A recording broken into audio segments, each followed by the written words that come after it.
नमस्कार दोस्तों, मैं Dharmendra Verma online study with DK में आपका बहुत बहुत स्वागत करता हूं। आज हम बात करने वाले हैं जिन प्याजे के संबंध में जितने भी प्रश्न सीटेट ऑनलाइन एग्जाम में पूछे गए, जो कि 16 दिसंबर से 13 जनवरी तक जो एग्जाम चली थी आपकी, उसमें जो प्रश्न पूछे गए हैं वो सभी के सभी यहाँ पर लेकर आया हूँ। जिन प्याजे से संबंधित जो सीटेट एग्जाम आपके आने वाली है दिसंबर 2022-23 में, उसमें बहुत ही इंपोर्टेंट ये प्रश्न रहेंगे। इस प्रकार के प्रश्न पूछे जाएंगे। यदि आपने कंप्लीट वॉच कर लिया, कंप्लीट ये वीडियो देख लिया, 2 से 3 नंबर आपके पक्के हो जाएंगे, क्योंकि हर शिफ्ट में 2 प्रश्न तो पूछे ही गए थे जिन प्याजे से संबंधित। तो आपको यह वीडियो कंप्लीट देखना है और अंत में हमें जरूर बताना है कि आज का जो वीडियो है वो आपको कैसा लगा। और भी यदि ऐसे ही आपको इंटरेस्टिंग वीडियो चाहिए तो आप हमारे चैनल को सब्सक्राइब कर लीजिएगा। और भी इस प्रकार के वीडियो आने वाले हैं। यदि आपको इसकी पीडीएफ चाहिए इसकी, तो मैंने आपको बता दिया, आप हमारे टेलीग्राम ग्रुप पर ज्वाइन हो सकते हैं, जिसकी लिंक आपको डिस्क्रिप्शन में दे दी गई है।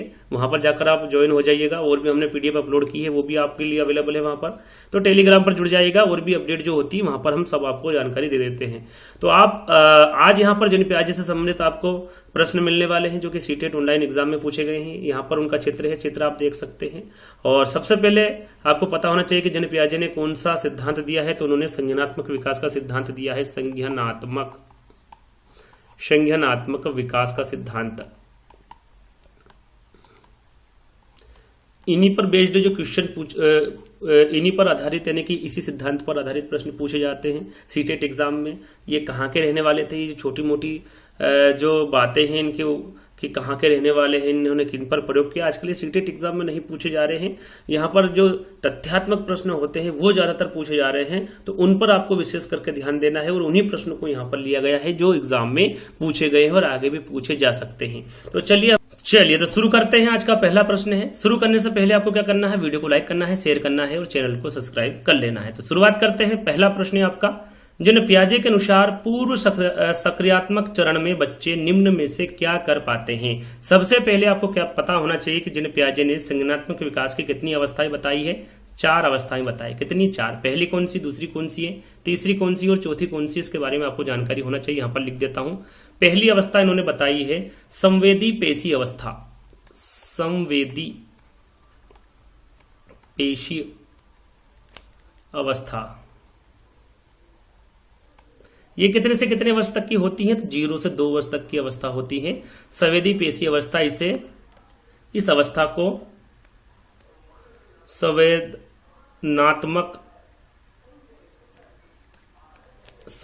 अवस्था या फिर इंद्रिय जनित गामक अवस्था, इंद्रिय जनित गामक अवस्था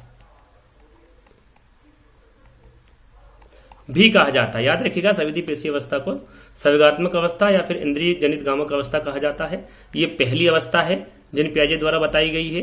दूसरी अवस्था है इनकी पूर्व समक्रियात्मक अवस्था। पूर्व समक्रियात्मक अवस्था, ये जो अवस्था होती है 2 से 7 वर्ष तक की होती है। तीसरी अवस्था है मूर्त समक्रियात्मक अवस्था। ये कितने से कितने वर्ष तक की होती है? 7 से 12 वर्ष तक की होती है। और चौथी अवस्था है औपचारिक समक्रियात्मक अवस्था।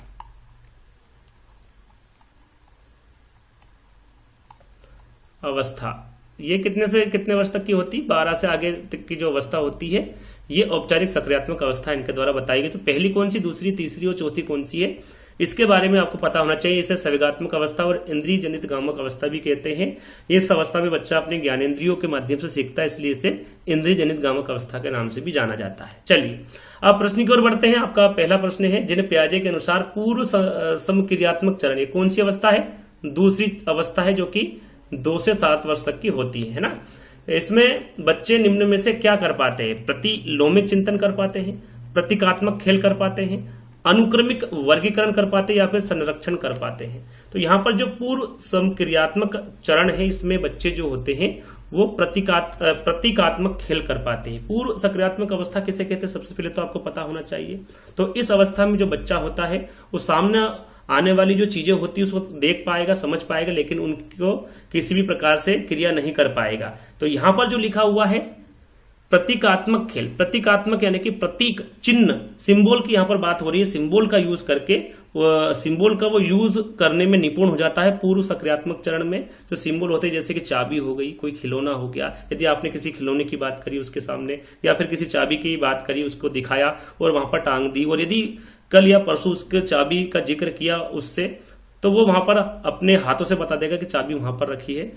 तो इस प्रकार के जो खेल होता है वो अपने आप ही खेलता रहता है, अपने अंदर उस इमेज को बना लेता है, अपने माइंड में उस इमेज को सेट कर लेता है कि ये चाबी है, ये खिलौना है। इस प्रकार के वो वहां पर कोई प्रतिक्रिया नहीं कर पाता है, लेकिन अपने मन में, वो माइंड में उस इमेज को वो बना लेता है। इस प्रकार के जो खेल है वो प्रतीकात्मक खेल होते हैं। तो यहाँ पर सेकंड वाला विकल्प आपका बिल्कुल सही होगा। तो अगले प्रश्न की ओर चलेंगे। अगला प्रश्न है आपका, एक छोटी बालिका प्रतीकात्मक खेल कर पाती है। यहां पर देखिए कौन सा खेल कर पाती है वो, प्रतीकात्मक खेल। अभी मैंने आपको बताया प्रतीकात्मक खेल किसे कहते हैं, पर अभी दूसरे व्यक्ति का दृष्टिकोण नहीं समझ पाती है और वहां अपनी पकड़ से बाहर की घटनाओं की वजह से आसानी से परेशान हो जाती है।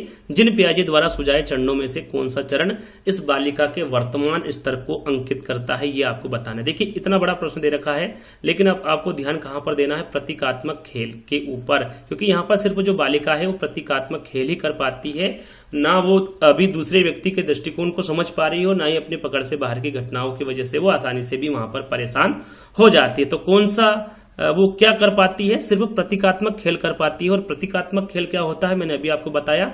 तो ये कौन सी अवस्था होगी, आपकी पूर्व सक्रियात्मक अवस्था होगी, जो कि 2 से 7 वर्ष तक की अवस्था होती है, जो कि पियाजे के द्वारा बताई गई है। तो इसके बारे में आपको जानकारी दे दी गई है। अगले प्रश्न की ओर बढ़ेंगे। अगला प्रश्न है आपका, पियाजे के सैद्धांतिक दृष्टिकोण से नई सूचनाओं को अपने मौजूदा ज्ञान में शामिल करने को क्या कहते हैं। यहां पर देखिए, नई सूचना को अपने मौजूदा ज्ञान में शामिल करना क्या कहलाता है। यदि आपको पता होगा कि समायोजन किसे कहते हैं, सामाजिकरण किसे कहते हैं, आत्मसातकरण किसे कहते हैं, संगठन किसे कहते हैं, तो आप आसानी से यहां पर आंसर लगा सकते हैं। तो यहां पर मैं आपको बता दूं कि सही आंसर मैं आपको बता देता हूं, आत्मसातकरण होगा। क्या होगा, आत्मसातकरण होगा। पूर्व ज्ञान को नए ज्ञान के साथ जोड़ना, पूर्व ज्ञान को नए ज्ञान के साथ जोड़ना ही क्या होता है, आत्मसातकरण होता है। यानी कि नई सूचनाओं को अपने मौजूदा ज्ञान में शामिल करना ही आत्मसातकरण होता है। यहां पर देखिए समायोजन भी दे रखा, समायोजन किसे कहते हैं इसके बारे में भी आपको पता होना चाहिए।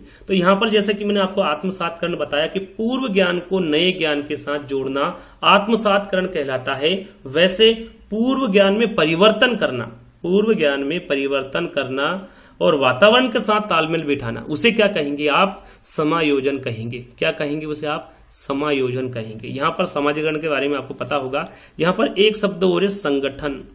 संगठन, संगठन किसे कहते हैं, तो संगठन देखिए एक शब्द आएगा आगे, स्कीमा, इसके बारे में आगे बताऊंगा जैसे जैसे प्रश्न आएगा। तो यहां पर स्कीमाओं जो बच्चे के अंदर होती है उसको पुनः व्यवस्थित करता है, पुनः व्यवस्थित करने का जो काम करता है उसे क्या कहते हैं, संगठन कहा जाता है। या फिर जो स्कीमा होती है उसको जोड़ने का जो कार्य करता है वो संगठन करता है। तो यहां पर आपको सामाजिकरण किसे कहते हैं इसके बारे में पता होना चाहिए, आत्मसातकरण किसे कहते हैं, संगठन किसे कहते हैं, सामाजिकरण किसे कहते हैं, तो इसके बारे में भी आपको पता होना चाहिए। तो राइट आंसर आपका क्या होगा, यहां पर तीसरा वाला होगा। चलिए, मीना अब शब्दों का प्रयोग करने लगी है तथा यहां समझने लगी है कि शब्द वस्तुओं के प्रतीक है। अब तर्क करने का संरक्षण और क्रमबद्धता नहीं कर पाती है। मीना पियाजे के संज्ञानात्मक विकास की किस अवस्था पर है। यहां पर देखिए, जो मीना है वो शब्दों का प्रयोग करने लगी है, वो समझने लगी है कि वहां शब्द वस्तुओं के प्रतीक है। जो पहले वो सिंबल बनाती थी, यानी कि जो अपने माइंड में जो इमेज बनाती थी वो क्या है, वस्तुएं हैं, ये अब वो समझने लगी है। लेकिन अब वह तर्क करने का संरक्षण और क्रमबद्धता नहीं कर पाती। 2 शब्द यहां पर दिए हुए, संरक्षण और क्रमबद्धता। संरक्षण किसे कहते हैं और क्रमबद्धता किसे कहते हैं, इन दोनों के बारे में आपको पता होना चाहिए। क्रमबद्धता, संरक्षण किसे कहते हैं,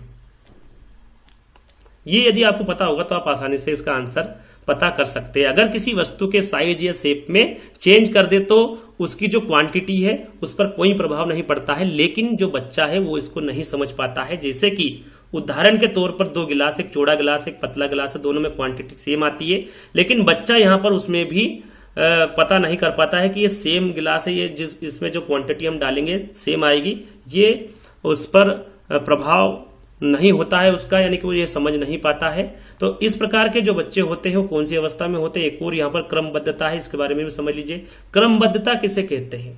इसमें बच्चा वस्तुओं के तथ्यों को उनके आधार में रखना नहीं सीख पाता है। यहाँ पर जो वस्तुएं होती, जैसे कि मान लीजिए आपने देखा होगा रिंग, बड़ी रिंग है, उसके बाद छोटी रिंग है, उससे छोटी है, उससे बड़ी है, फिर उससे छोटी। तो इस प्रकार की जो रिंग आती है उसको एक उसमें पिरोना होता है। तो इसमें जो बच्चा होता है वो एक शेप में नहीं पिरा पाता, यानी कि यहाँ पर पहले सबसे बड़ी आएगी, फिर उससे छोटी आएगी, फिर उससे छोटी, उससे छोटी। इस प्रकार की जो रिंग जो पिनोते हैं, तो वो भी इस अवस्था में बच्चा नहीं कर पाता है, क्रम में उसे नहीं जमा पाता है। तो ये क्रमबद्धता होती है। तो इस अवस्था को क्या कहा जाता है? कौन सी अवस्था जिसमें संरक्षण भी नहीं कर पा रहा है बच्चा और क्रमबद्धता भी नहीं कर पा रहा है, तो वो अवस्था कौन सी होगी? तो वो पूर्व सक्रियात्मक अवस्था होगी, जिसके बारे में मैंने आपको थोड़ी देर पहले बताया था। ये दूसरी अवस्था होती है और 2 से 7 वर्ष तक की अवस्था होती है। चलिए अब अगले प्रश्न की बात करेंगे। अगला प्रश्न है आपका, निम्नलिखित में से कौन सा विकास सिद्धांत इस बात का समर्थन करता है कि बच्चे में संज्ञानात्मक विकास सांकेतिक भाषा विकास का पूर्णगामी है? पियाजे का संज्ञानात्मक विकास सिद्धांत, वाइगोत्स्की का सामाजिक सांस्कृतिक सिद्धांत, एरिक्सन का मनोवैज्ञानिक सामाजिक सिद्धांत, या फिर बेंडूरा का सामाजिक अधिगम सिद्धांत? तो यहाँ पर सांकेतिक भाषा विकास का पूर्वगामी है संज्ञानात्मक विकास का। ये किसके द्वारा समर्थन किया गया है, या फिर इस बात का समर्थन कौन करता है? तो ये पियाजे करते हैं, पियाजे का संज्ञानात्मक विकास। यहाँ पर आपको ध्यान देना है कि वाइगोत्स्की के द्वारा कौन सा सिद्धांत दिया गया। इनके भी जितने भी इंपोर्टेंट प्रश्न पूछे गए हैं सीटेट ऑनलाइन एग्जाम में, वो भी मैं लेकर आऊंगा। तो यहाँ पर ध्यान देना, वाइगोत्स्की ने सामाजिक सांस्कृतिक सिद्धांत दिया है, एरिक्सन ने मनोवैज्ञानिक सामाजिक सिद्धांत दिया है, बेंडोरा ने सामाजिक अधिगम सिद्धांत दिया हुआ है। तो इन सिद्धांतों के बारे में भी आपको जानकारी होना चाहिए। यहाँ पर आपका जो सही आंसर होगा वो पहला वाला होगा। चलिए अगला प्रश्न है, जिन पियाजे के सिद्धांत में वर्तमान स्कीमा द्वारा परिवेश को समझ पाने की असमर्थता के कारण एक नए स्कीमा की रचना क्या कहलाती है? मैंने आपको बताया था समायोजन किसे कहते हैं, आत्मसातकरण किसे कहते हैं, अनुकूलन किसे कहते हैं, या फिर संगठन किसे कहते हैं। इन सभी के बारे में आपको थोड़ी देर पहले मैंने आपको जानकारी दी थी। यहाँ पर एक अनुकूलन जो शब्द है वो नया आया है, तो उसको छोड़ दीजिए, आंसर हो ही नहीं सकता, ये सोच लीजिए। अब इन तीनों में से आंसर देना है कि क्या होगा। तो यहां पर देखिए, यहां पर दिया गया है कि वर्तमान स्कीमा द्वारा परिवेश को समझ पाने की असमर्थता के कारण, यहां पर देखिए क्या हो रहा है, उसको असमर्थता हो रही है, उसके कारण एक नई स्कीमा की रचना उसको करना है। तो वो क्या कहलाएगी? समायोजन कहलाएगी, आत्मसातीकरण कहलाएगी, या फिर संगठन कहलाएगी? वो क्या कहलाएगी? समायोजन कहलाएगी। जो पूर्व ज्ञान में परिवर्तन कर रहा है, यानी कि जो स्कीमा है वो असमर्थ है, इसलिए नई स्कीमा की रचना कर रहा है, यानी कि पूर्व ज्ञान में परिवर्तन करके वातावरण के साथ वो तालमेल बिठाना चाह रहा है। तो उसको क्या कहेंगे आप? समायोजन कहेंगे, समायोजन। ये याद रखिएगा, इंपोर्टेंट है। इस प्रकार के प्रश्न आगे भी पूछे जा सकते हैं। तो पहला वाला विकल्प आपका बिल्कुल सही होगा। चलिए अगले प्रश्न की ओर बढ़ेंगे। अगला प्रश्न है आपका, पियाजे के अनुसार कौन सा संप्रत्येक कार्य रूप सूचना को संगठित और प्रतिपादित करता है? यहां पर आपको हर एक प्रश्न को समझना है और उसका आंसर देना है। यहां पर देखिए दिया क्या गया है, संप्रत्येक कार्य रूप सूचना को वो संगठित कर रहा है और फिर प्रतिपादित कर रहा है। तो यह व्याख्यात्मक प्रतिदर्शन होगा, स्कीमा होगा, अग्रिम संगठक होगा, या फिर संवेदी मुद्रक होगा। क्या होगा? 4 विकल्प है। आप चाहे तो पहले आंसर दे सकते हैं कमेंट से के माध्यम से। इसका सही आंसर क्या होगा? इसका सही आंसर होगा आपका स्कीमा। जैसा कि मैंने आपको बताया था, स्कीमा के बारे में मैं नहीं बता पाया था। तो स्कीमा किसे कहते हैं? मानव के दिमाग में जो चीज पहले से स्टोर होती है, मानव के या फिर जो बच्चे होते हैं उनके दिमाग में जो पहले से जो चीजें स्टोर होती है, वह उनका प्रयोग करके किसी विषय के प्रति एक धारणा बनाता है, तो उसे क्या कहा जाता है? स्कीमा कहा जाता है। देखिए पहले वो यहां पर क्या कर रहा है? संगठित कर रहा है, स्टोर कर रहा है, उसके बाद उसको प्रतिपादित कर रहा है, उसके बाद उसका प्रयोग करके किसी विषय के प्रति एक धारणा वो बना रहा है। तो ये क्या होगा?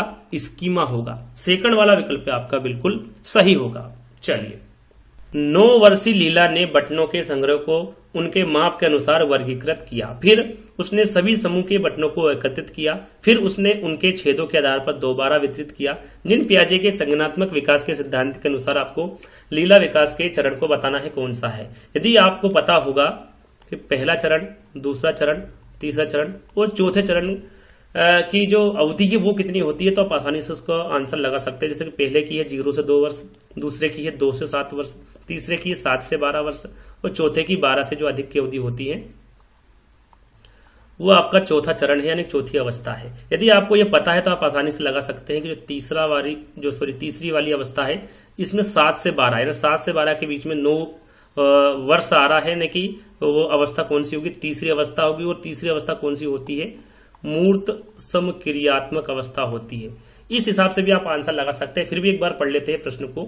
9 वर्षीय लीला जो है दोस्तों, वो बटनों के संग्रह को उनके माप के अनुसार वर्गीकृत किया उसके द्वारा किया गया है। जैसे कि छोटी बटन को अलग रखा है, बड़ी बटन को अलग रखा है, तो इस प्रकार का वर्गीकरण करना वो जानती है। उसके बाद में उनको समूह में बांटना, उसको एकत्रित करना भी उसको पता है।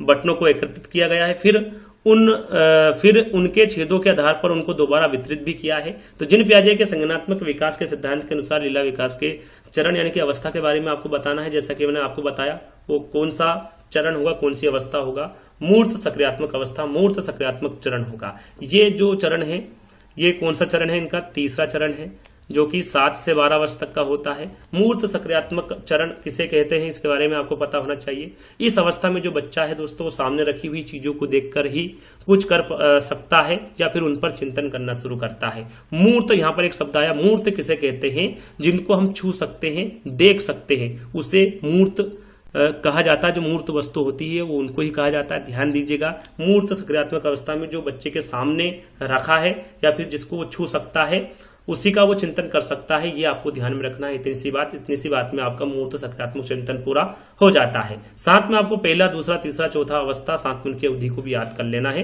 तो तीसरा वाला विकल्प आपका बिल्कुल यहां पर सही होगा। पियाजे के संज्ञानात्मक विकास सिद्धांत के अनुसार प्रतिवर्तीयता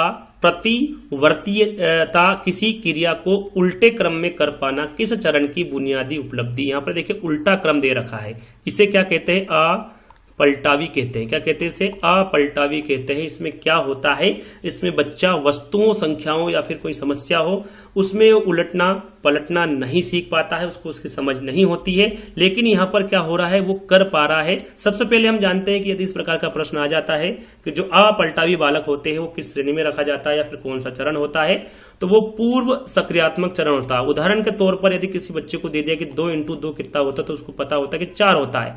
लेकिन उसको दे दिया कि 4/2 कितना होता है, तो यहां पर वो नहीं कर पाता है। वस्तु को यदि हमने चेंज कर दिया तो वो यहां पर नहीं समझ सकता, नहीं बता पाता है। तो इस प्रकार का जो चरण होगा वो किस चरण में होगा, ये बच्चा जो किस चरण में होगा, तो वो पूर्व सक्रियात्मक चरण में होगा। लेकिन यहां पर क्या दिया हुआ है, उल्टे क्रम में कर पाना, वो कर पा रहा है।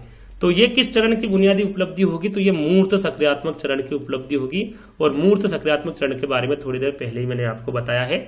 तो ये चरण कौन सा होगा, मूर्त सक्रियात्मक चरण होगा। चलिए अगला प्रश्न है आपका, एक बच्चा सिर्फ मूर्त वस्तुओं के साथ ही समस्याओं का समाधान कर सकता है, उसकी समस्या समाधान ही यहाँ विशेषता किस स्तर के अंतर्गत आती। मूर्त वस्तुओं, जैसे कि मैंने बताया था कि मूर्त वस्तु किसे कहते हैं, जिसको देख सकता है, जिसे वो छू सकता है, उसी की समस्याओं को समाधान कर पा रहा है। यहाँ पर लिखा हुआ है उसकी समस्या समाधान की यहाँ विशेषता किस स्तर के अंतर्गत आती है, संवेदीगामक अवस्था, पूर्व सक्रियात्मक अवस्था, मूर्त सक्रियात्मक अवस्था या फिर औपचारिक सक्रियात्मक अवस्था। तो मूर्त वस्तुओं की समस्या का समाधान कर रहा है तो वो मूर्त सक्रियात्मक अवस्था ही होगी, यानी कि तीसरा वाला विकल्प आपका बिल्कुल सही होगा। चलिए अगला प्रश्न है आपका, निम्न में से कौन सा कथन, यहां पर थोड़ा सा ऊपर कर देता हूं, हाँ, निम्न में से कौन सा कथन बच्चों के संज्ञानात्मक विकास के विषय में जिन पियाजे और लय वाइगोत्स्की के विचार के बीच मुख्य अंतर दर्शाता है। इनके बीच के मुख्य अंतर आपको देखना है। पहला विकल्प पढ़ेंगे, पियाजे बच्चों के स्वतंत्र प्रयासों द्वारा जगत को अनुभव करने पर जोर देते, बिल्कुल सही है। जबकि वाइगोत्स्की लिखा हुआ है यहाँ पर, वाइगोत्स्की संज्ञानात्मक विकास को सामाजिक मध्यस्थ प्रक्रिया के रूप में देखते हैं। सामाजिक जो सांस्कृतिक सिद्धांत है वो किसके द्वारा दिया गया, वाइगोत्स्की के द्वारा दिया गया है उनका। और इनका जो अंतर होगा वो यही होगा कि पियाजे बच्चों के स्वतंत्र प्रयासों द्वारा जगत को अनुभव करने पर जोर देते हैं और वाइगोत्स्की संज्ञानात्मक विकास को सामाजिक मध्यस्थ प्रक्रिया के रूप में देखते हैं। तो आपका जो पहला वाला विकल्प होगा यही आपका सही आंसर होगा। चलिए अगला प्रश्न है, पियाजे के अनुसार विकास के किस काल में बालक वस्तुओं के लिए प्रतीकों का इस्तेमाल करने लगते हैं और तार्किक मानसिक समझ उभरने लगती है। यहां पर देखिए विकास के किस काल के बारे में पूछा गया है। बालक वस्तुओं के लिए किसका इस्तेमाल कर रहा है, प्रतीकों का, सिंबल का वो उपयोग कर रहा है, इस्तेमाल कर रहा है और तार्किक मानसिक समझ उभरने उसमें लग रही है। पूर्व सक्रियात्मक काल है, मूर्त सक्रियात्मक काल है, उत्तर सक्रियात्मक काल है या फिर औपचारिक सक्रियात्मक काल है। तो मैं इसके बारे में आपको बता चुका हूं।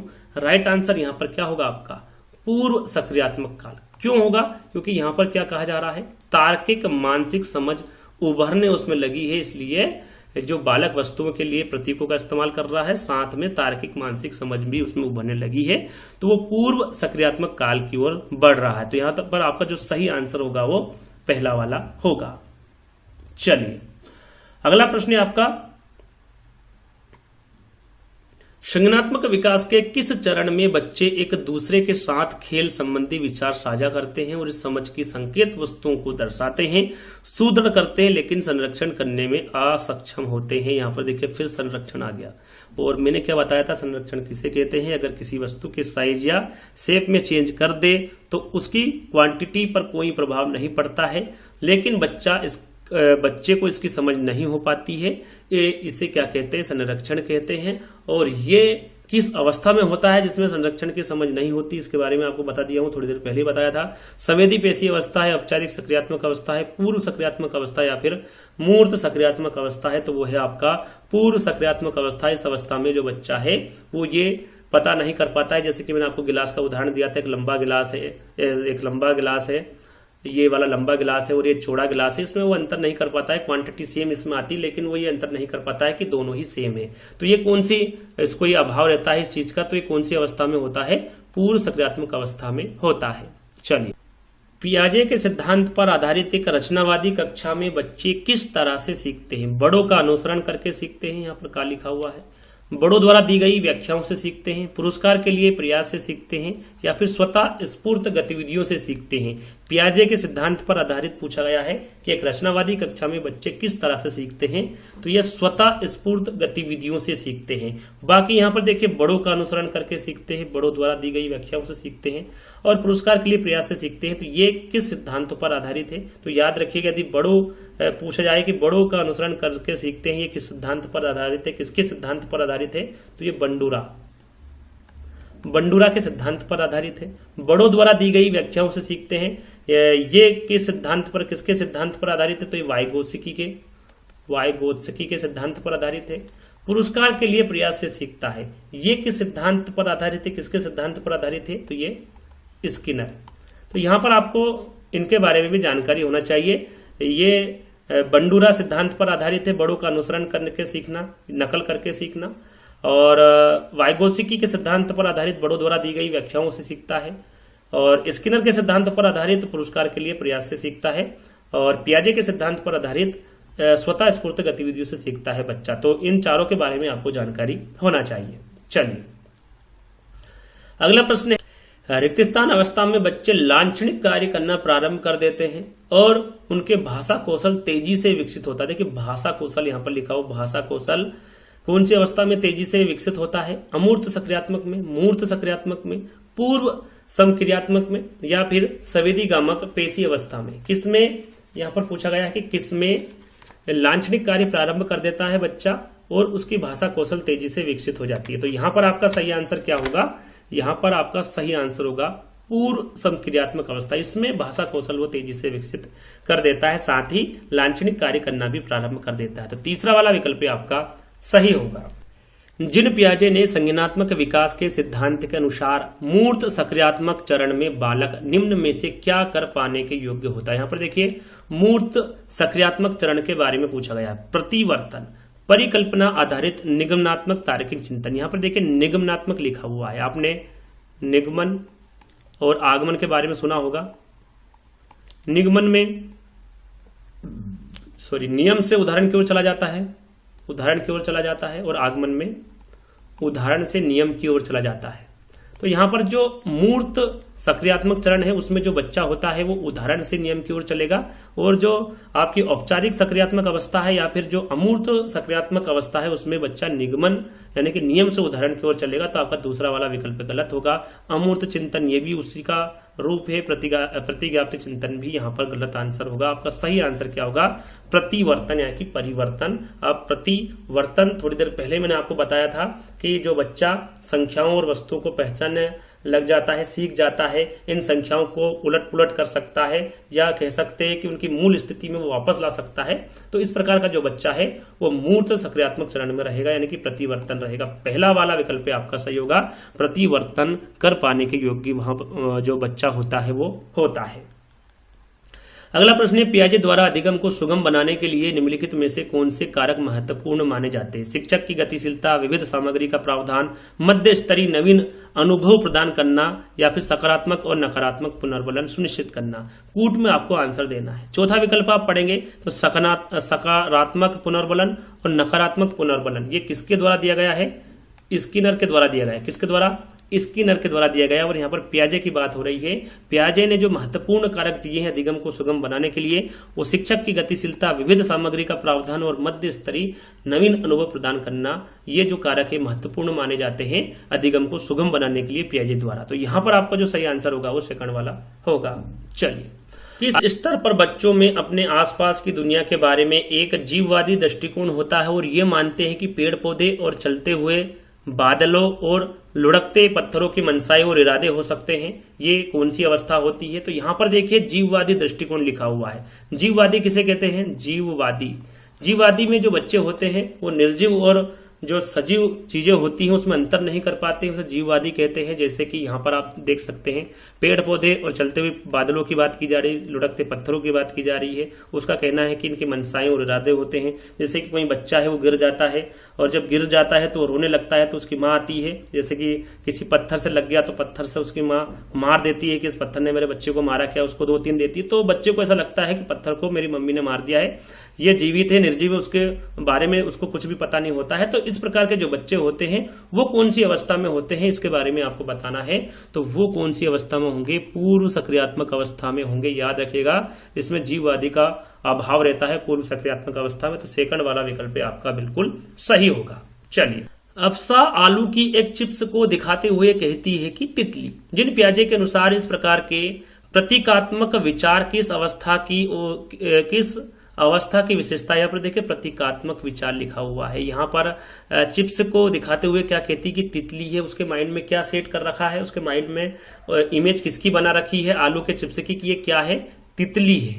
तो मैंने क्या बताया था आपको, इस प्रकार के जो अवस्था होगी वो कौन सी होगी? पूर्व सक्रियात्मक अवस्था होगी। यानी कि सेकंड वाला विकल्प आपका सही होगा। वो सिंबल बना रहती है कि जो चिप्स है वो क्या है? तितली है। अगला प्रश्न है आपका, पूर्व सक्रियात्मक अवस्था में कौन सी संज्ञानात्मक क्षमता आती है? अमूर्त सोच की क्षमता, लक्ष्य निर्देशित व्यवहार की क्षमता, दूसरे का नजरिया लेने की क्षमता या फिर परिकल्पनात्मक निगमनात्मक सोच की क्षमता। तो यहाँ पर देखिए पूर्व सक्रियात्मक अवस्था के बारे में पूछा जा रहा है। तो यहाँ पर आपका सही आंसर क्या होगा? लक्ष्य निर्देशित व्यवहार की क्षमता। ये इंपोर्टेंट पूछा, आगे भी पूछा जा सकता है कि इस अवस्था में लक्ष्य निर्देशित व्यवहार की क्षमता आ जाती। कौन सी अवस्था में? पूर्व सक्रियात्मक अवस्था में। जो बच्चा जब 0 से 2 वर्ष तक का होता है, यदि किसी चीज की उसको आवश्यकता होती है, यदि उसको भूख लगी है तो वो रोकर वहां पर अपनी प्रतिक्रिया जाहिर करेगा। लेकिन जब बच्चा 2 से 7 वर्ष तक की उम्र में आता है तो जो बच्चा होता है लक्ष्य निर्देशित उसको व्यवहार की क्षमता आ जाती है। यदि उसको भूख लगती है तो या तो मांग लेता है या फिर जो भी जहां पर भी खाना रखा हुआ वहां पर वो आसानी से जा सकता है। तो लक्ष्य निर्देशित व्यवहार की क्षमता कब आ जाती है? पूर्व सक्रियात्मक अवस्था में आ जाती है। यानी सेकंड वाला विकल्प आपका सही होगा। अगला प्रश्न, पियाजे के अनुसार एक शिक्षक का रिक्त स्थान होना बहुत जरूरी, गतिशील, लचीला, रचित, अनियम, सहानुभूतिपूर्ण, पारदर्शी, यांत्रिक, व्यवहारवादी। जो पियाजे के अनुसार एक शिक्षक को गतिशील होना चाहिए, साथ में लचीला होना बहुत जरूरी है। यानी कि पहला वाला विकल्प आपका बिल्कुल सही होगा। किस अवस्था में बच्चे वस्तु स्थायित्व की समझ तो बना लेते हैं परंतु यहां नहीं समझ पाते हैं कि क्रियाएं परिवर्तनीय है और उनके निर्णय चीजों की मौजूदा दिखावट पर निर्भर करती है। यहां पर देखिए वस्तु स्थायित्व तो वो बना लेता है, लेकिन क्या नहीं समझ पाता है वो क्रियाएं परिवर्तनीय है और उनके निर्णय चीजों की मौजूदा दिखावट पर निर्भर करते हैं। संवेदी चालक, पूर्व सक्रियात्मक, मूर्त सक्रियात्मक या फिर अमूर्त सक्रियात्मक, तो इसके बारे में बता चुका हूं। ये कौन सी अवस्था होगी? पूर्व सक्रियात्मक अवस्था होगी। चलिए अगला प्रश्न है आपका, पूर्व सक्रियात्मक अवस्था के बच्चों के लिए शिक्षक को मूर्त संसाधनों व बहुत सी दृश्य श्रव्य सामग्री का प्रयोग करना चाहिए। जटिल पदानुक्रमिक संबंधों को दिखाते हुए चित्रों का प्रयोग करना चाहिए। अमूर्त समस्याओं पर काम करने के लिए कहना चाहिए या फिर परिकल्पनात्मक सोच वाली समस्याओं को सुलझाने के मौके मुहैया कराने चाहिए। क्या कराना चाहिए पूर्व सक्रियात्मक अवस्था के बच्चों के लिए शिक्षक को, यह आपको बताना है। तो यहां पर जो मूर्त संसाधनों व बहुत सी दृश्य श्रव्य सामग्री होती है उनका प्रयोग करना चाहिए, जिसको वो देख सकता, छू सकता है, इस प्रकार की जो सामग्री होती है उनका प्रयोग करना चाहिए शिक्षक को। तो यहां पर पहला वाला विकल्प आपका बिल्कुल सही होगा। अगला प्रश्न, एक 5 वर्ष की बच्ची यह तर्क करने में विफल रहती है कि जब पानी को एक लंबे और संकीर्ण गिलास से एक बर्तन में स्थानांतरित किया जाता है तो पानी की मात्रा समान रहती है। पियाजे के अनुसार इसका क्या कारण है? इसका उदाहरण थोड़ी देर पहले मैंने आपको बताया था। वहां प्रतिवर्ती सोच नहीं रखती, वहां लक्ष्य निर्देशित व्यवहार नहीं कर सकती, वहां प्रतीकों का इस्तेमाल नहीं कर सकती या फिर वहां नकल नहीं कर सकती। तो जब पानी की मात्रा समान रहती फिर भी वो वहां पर बताने में विफल रहती है तो वहां प्रतिवर्ती सोच नहीं रखती। यहां पर पहला वाला जो विकल्प होगा वो आपका सही होगा। अगला प्रश्न है, पियाजे के संज्ञानात्मक विकास के सिद्धांत के अनुसार स्वयं व पर्यावरण के बीच संतुलन की खोज की प्रक्रिया क्या कहलाती है? देखिए, साम्यीकरण कहलाती है, संगठन कहलाती है, समावेशन या फिर समायोजन। मैंने चारों के बारे में आपको बता दिया हूं क्या कहलाती है। आपका 25 का आंसर आप जल्दी से बता दीजिए क्या होगा। तो यहां पर देखिए एक शब्द लिखा हुआ संतुलन, तो याद रखिएगा जो साम्यीकरण है इसे ही संतुलन कहा जाता है। किसको? साम्यीकरण को ही संतुलन कहा जाता है। तो यहां पर सिद्धांत के अनुसार स्वयं व पर्यावरण के बीच संतुलन की खोज की प्रक्रिया क्या कहलाती है? साम्यीकरण या फिर संतुलन कहलाती है। पहला वाला विकल्प आपका बिल्कुल सही होगा। चलिए अगला प्रश्न है, जिन पियाजे के संज्ञानात्मक विकास के अनुसार बच्चे संरक्षण किस अवस्था में कर पाते हैं? मैंने संरक्षण के बारे में आपको बताया था, यहां पर बताने की आवश्यकता नहीं है। सांवेदिक पेशी अवस्था, पूर्व सक्रियात्मक अवस्था, मूर्त सक्रियात्मक अवस्था या फिर अमूर्त सक्रियात्मक अवस्था। तो मैंने संरक्षण के बारे में आपको बता दिया हूं। यहां पर सही आंसर आपका क्या होगा? मूर्त सक्रियात्मक अवस्था, मूर्त सकारात्मक अवस्था होगा। यहाँ पर सेकंड वाला में लगा रहा था, सेकंड वाला नहीं है, मूर्त सकारात्मक अवस्था। तीसरा वाला विकल्प आपका यहाँ पर बिल्कुल सही होगा। ये यहाँ पर कर पा रहा है, नहीं कर पाता तो पूर्व सकारात्मक अवस्था आता। यहाँ पर बच्चे संरक्षण किस अवस्था में कर पाते हैं पूछा गया है, तो ये मूर्त सकारात्मक अवस्था होगा। चलिए, मूर्त सक्रियात्मक अवस्था के बच्चों को पढ़ाते हुए एक शिक्षिका को क्या नहीं करना चाहिए? मूर्त सक्रियात्मक अवस्था के बारे में पूछा गया है। वर्गीकरण के मौके देना चाहिए, बिल्कुल देना चाहिए। ऐसी समस्या देना जिनमें अमूर्तता की आवश्यकता हो। जो मूर्त सक्रियात्मक अवस्था वाले बच्चे होते हैं वो इस प्रकार के जो बच्चे होते हैं, मूर्त क्या होता है? किसी मूर्त जो वस्तु होती, मैंने आपको बताया था, किसी वस्तु को छू लेना, जो सामने जो वस्तु रखी होती है उसे मूर्त वस्तु कहते हैं। लेकिन यहाँ पर क्या दे रखा है? ऐसी समस्याएं देना जिनमें अमूर्तता की आवश्यकता हो। तो अमूर्तता की आवश्यकता मूर्त सक्रियात्मक अवस्था वाले बच्चे नहीं कर पाएंगे, उनको ये नहीं करना चाहिए शिक्षिका को। तो आपको जो सेकंड वाला विकल्प होगा वो बिल्कुल सही होगा। अगला प्रश्न है, मूर्त सक्रियात्मक अवस्था के बच्चों के लिए एक शिक्षिका को, यहाँ पर फिर से मूर्त सक्रियात्मक अवस्था के बच्चों के लिए पूछा गया है, लेकिन विकल्प को बदल दिया गया है। विकल्प आपके सामने है कि अमूर्त संरचनाओं से सरोकार करने के लिए खूब अभ्यास करवाना चाहिए। इससे पहले जो प्रश्न पूछा गया था नेगेटिव प्रश्न पूछा गया था और ये पॉजिटिव प्रश्न पूछा गया, क्या करना चाहिए? मूर्त सक्रियात्मक अवस्थाओं के बच्चों के लिए एक शिक्षिका को क्या करना चाहिए? तो अमूर्त संरचनाओं के सरोकार करने के लिए खूब अभ्यास करना चाहिए। तो अमूर्त आ गया, ये बिल्कुल गलत होगा। वस्तुओं और विचारों को जटिल से वर्गीकृत करने के मौके मुहैया कराने चाहिए, बिल्कुल सही है। दूसरा वाला विकल्प आपका, तीसरे चौथे पर जाने की आवश्यकता नहीं है। दूसरा वाला विकल्प आपका बिल्कुल सही है। चलिए, यहाँ पे देखिए उच्च स्तरीय मूर्त लिखा हुआ है, तो ये भी आपका गलत होगा। इसे समस्या देनी चाहिए जो तर्कपूर्ण वैज्ञानिक समझ की आवश्यकता हो, तो ये भी आपका गलत होगा, क्योंकि मूर्त सक्रियात्मक अवस्था वाले बच्चों के बारे में यहाँ पर पूछा जा रहा है। अगला प्रश्न है आपका, जिन पियाजे के संज्ञानात्मक विकास के किस चरण पर बच्चा समझ बना लेता है? प्रतीकों का इस्तेमाल वस्तुओं को प्रतिनिधित्व करने के लिए किया जा सकता है। अगर बच्चे के सामने साइकिल नहीं है तब भी साइकिल शब्द सुनकर उसके मस्तिष्क में एक प्रतिबिंब बन जाता है, तो वो कौन सी अवस्था होगी, कौन सा चरण होगा, पूर्व परंपरागत अवस्था, पूर्व सक्रियात्मक अवस्था, मूर्त सक्रियात्मक अवस्था या फिर अमूर्त सक्रियात्मक अवस्था, कौन सी अवस्था होगा। यहाँ पर सिर्फ इतना सा पढ़ लीजिएगा, तब साइकिल शब्द सुनकर उसके मस्तिष्क में एक प्रतिबिंब बन जाता है। जैसा कि मैंने आपको बताया था थोड़ी देर पहले ही कि कोई सी वस्तु, चाहे वो चाबी हो या फिर खिलौने हो, उनको देखकर उसके जो मस्तिष्क में उसका प्रतिबिंब बन जाता है, तो वो किस अवस्था में होता है, पूर्व सक्रियात्मक अवस्था में होता है। सेकंड वाला विकल्प आपका सही होगा। अंतिम प्रश्न है, टोटल 30 प्रश्न लिए थे, 30 प्रश्न पूछे गए थे 16 दिसंबर से 13 जनवरी तक ये 30 प्रश्न पूछे गए थे। पियाजे के सिद्धांत में वह प्रक्रिया जिसमें एक बच्चा नए अनुभव का बोध करने के लिए अपने स्कीमा को रूपांतरित और संशोधित करता है, क्या कहलाती है लिखा हुआ यहाँ पर। तो यहां पर देखिए क्या पूछा गया है, जिसमें एक बच्चा एक नए अनुभव का बोध करने के लिए अपने स्कीमा को रूपांतरित और संशोधित करता है, तो उसे क्या कहते हैं, अनुकूलन कहते हैं, समायोजन कहते हैं, संरक्षण कहते हैं या फिर केंद्रीकरण कहते हैं। तो उसे क्या कहते हैं, समायोजन कहते हैं। इसके बारे में आपको बता चुका हूं, सेकंड वाला विकल्प आपका सही होगा। तो आज के जो पियाजे के 30 प्रश्न थे वो यहीं पर समाप्त होते हैं। आज का वीडियो आपको कैसा लगा ये आपको कमेंट्स के माध्यम से बताना है। अच्छा लगा हो तो लाइक करना है, शेयर करना है, चैनल को सब्सक्राइब कर लेना है। जल्द ही दोस्तों एक नई वीडियो के साथ मिलते हैं, जब तक के लिए धन्यवाद।